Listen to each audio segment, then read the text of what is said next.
Welcome to Expert English Academy.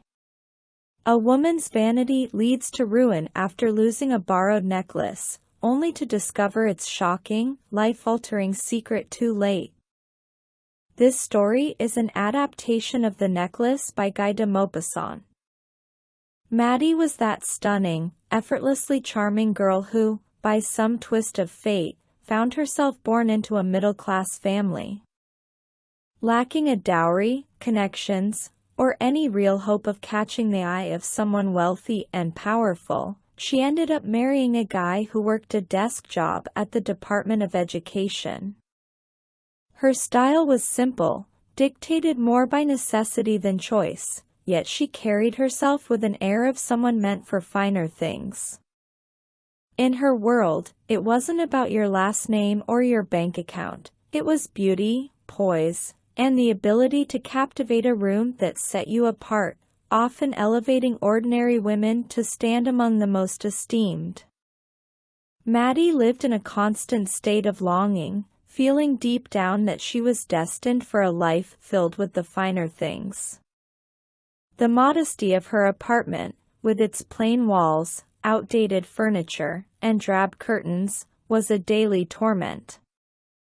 To her, these were not mere inconveniences, but reminders of what her life could have been. The sight of her cleaner, a young woman from the countryside, only deepened her yearning for luxury, stirring up fantasies of grand halls, elegant soirees, and the company of the elite. Sitting down to yet another basic meal across from her husband, who seemed genuinely excited about something as mundane as soup, Maddie couldn't help but dream of lavish dinners, exquisite silverware, and being surrounded by opulence and admiration.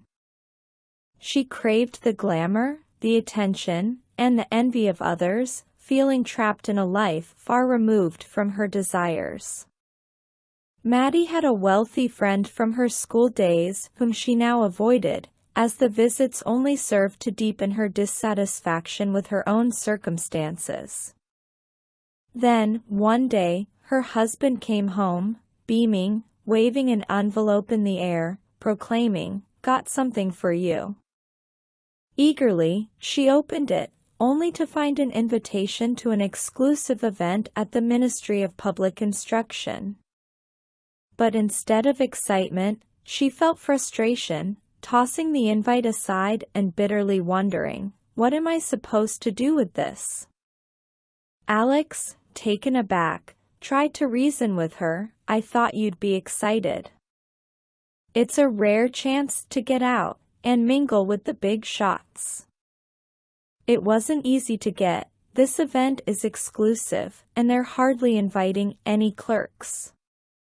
Everyone who's anyone will be there. Maddie shot him a look of pure irritation and snapped, "And what exactly am I supposed to wear?" Alex hadn't considered that. He stumbled over his words. "What about your theater dress?" "It looks great to me."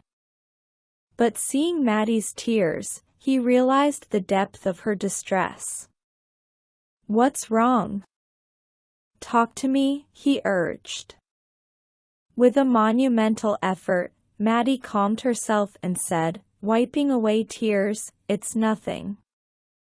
It's just, I don't have a dress for the ball. Maybe give your invite to someone else, someone who can afford to dress the part." Alex felt a wave of despair, but quickly tried to find a solution. "Let's think this through. How much would a decent dress cost? Something you could wear again, nothing too fancy?" Maddie hesitated, doing mental math and wondering how much she could ask for without causing a panic. "I'm not sure, but maybe 400 francs could cover it?" Hearing the amount made Alex pale. He had been saving exactly that amount for a hunting trip. Nonetheless, he committed. "Okay, 400 it is. Just make sure it's a dress you love." As the event approached, Maddie grew increasingly anxious, even with the new dress. What's bothering you? Alex asked one night, noticing her mood. I don't have any jewelry to wear. I'll look out of place, she lamented. Why not wear flowers? They're in fashion these days, Alex suggested, trying to be helpful. Maddie dismissed the idea. That just screams poor. I'd rather not go. Exasperated, Alex suggested, why don't you borrow something from your friend, Madame Frostier? You're close enough to ask. A spark of hope lit in Maddie. That's brilliant. Why didn't I think of that? The next day, she visited her friend, sharing her woes. Madame Forestier opened her jewelry box, offering Maddie her choice. Maddie's eyes danced over bracelets, a pearl necklace, and finally landed on a diamond necklace that took her breath away. Clasping it around her neck, she was mesmerized by her reflection. Can I borrow just this one? She asked, a mix of excitement and nervousness in her voice. Of course, dear, Madame Forestier replied, unaware of the whirlwind of emotions she had just unleashed. Maddie hugged her friend tightly, then hurried home with her borrowed treasure, her heart racing with anticipation and dread. The night of the gala, Maddie was the star. She outshone every other guest with her elegance, grace, and radiant joy. Men from all corners of the room sought her out, wanting to know her, to dance with her. Even the minister took notice. She danced with abandon, utterly lost in the joy of the moment, basking in the adulation and the sense of victory such attention brought.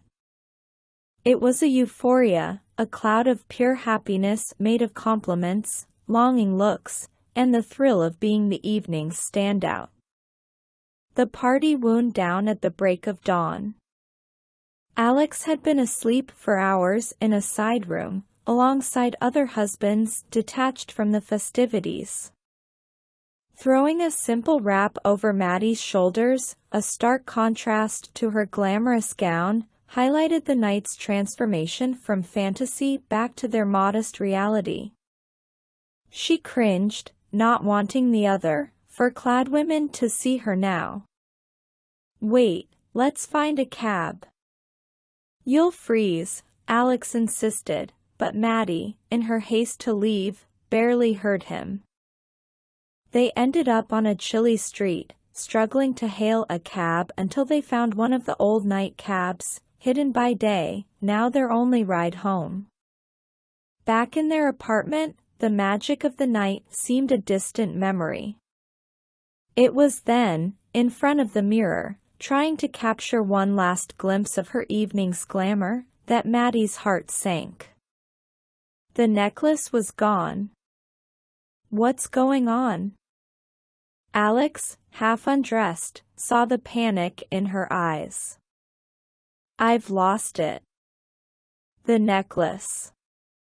Madame Forestier's necklace is gone, she stammered, disbelief and fear mingling in her voice. How could that be? Alex was dumbfounded. They searched every inch of her dress, coat, pockets, no luck. Are you sure you had it when we left? He pressed. Yes, absolutely. It must have been in the cab, she reasoned, hopelessness in her tone. Did we get the cab number? Neither had thought to. Desperate, Alex decided to retrace their steps, hoping against hope to find it. Maddie, drained and defeated, couldn't muster the strength to move, sitting in her ball gown, lost in a haze of despair. Alex returned as the morning light crept in, empty-handed and exhausted. Alex scoured the city, from the police station to newspaper offices, offering a reward, even visiting all the cab companies, clinging to a sliver of hope. Maddie spent the day gripped by a paralyzing fear, dreading the fallout from this disaster. When Alex returned that night, his face gaunt, his spirit crushed, he had nothing to show for his efforts. "We'll say the clasp broke and it's being fixed," he suggested, a desperate plan to buy them time. Following his lead, Maddie penned a note to her friend, feigning calm. A week later, hope had evaporated. Alex, looking years older, resigned himself to the inevitable. "We need to replace it." They visited the jeweler listed on the box, who denied selling them the necklace, but had provided the case. Their quest led them to numerous shops. Each visit was a mix of hope and despair. Finally, at the Palais Royal, they found a duplicate necklace, priced at a staggering 40,000 francs, negotiable down to 36. They pleaded for a hold, securing a deal to buy it back for 34,000 if the original turned up by February's end.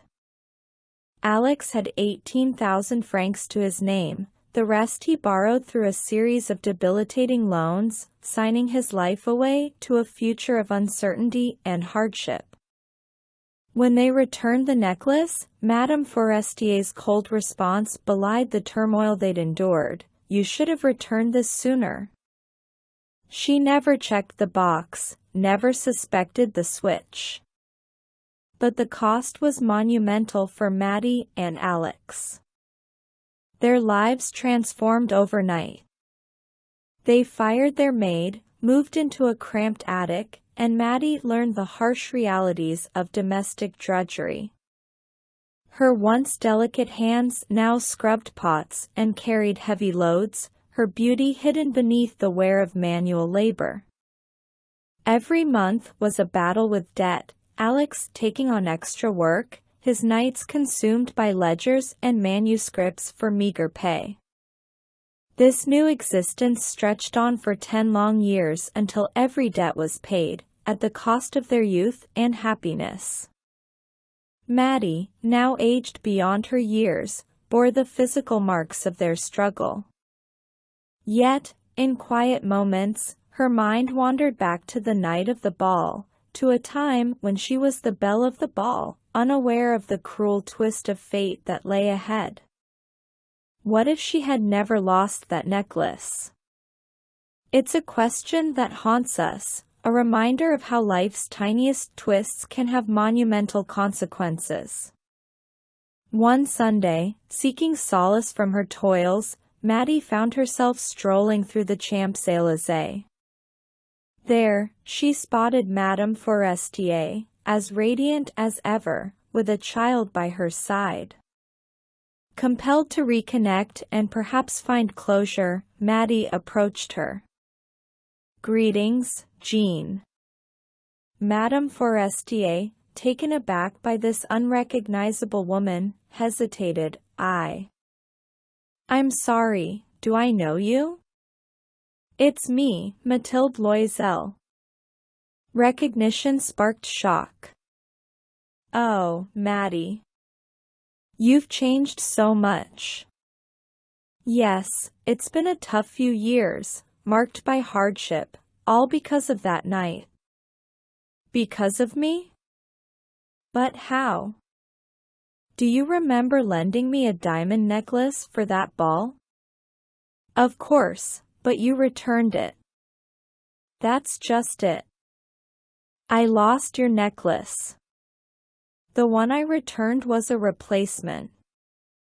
It took us 10 years to pay off." Madame Forestier froze, the gravity of the situation dawning on her. "You mean to say you replaced my necklace with real diamonds?" "Yes, and we never noticed the difference, did we?" Maddie managed a bittersweet smile. The revelation hit Madame Forestier hard. Taking Maddie's hands in hers, she shared the devastating truth. "My dear Maddie, my necklace was an imitation. worth no more than 500 francs.